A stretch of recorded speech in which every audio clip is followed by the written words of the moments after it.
কারচুপি সহ নানা অনিয়মের অভিযোগে ৩২টি আসনের ভোট পুনর্গণনার দাবি জানিয়েছে জামায়াত নেতৃত্বাধীন ১১ দলীয় জোট।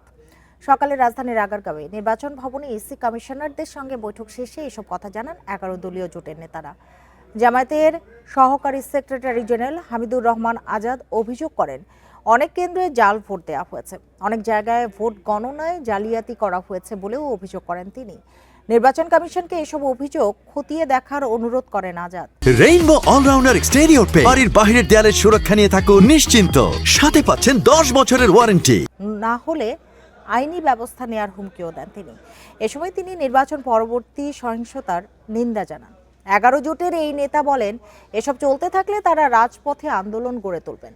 জানান, সহিংসতার প্রতিবাদে সোমবার বিকেলে রাজধানীর বায়তুল মোকাররম মসজিদের উত্তর গেটে জোট সমাবেশ অনুষ্ঠিত হবে। ভোট কেন্দ্রগুলো ভিজিট করতে গিয়ে আমরা যেটা দেখেছি, সেখানে অসুস্থ পরিবেশ বিরাজমান ছিল নানা ধরনের।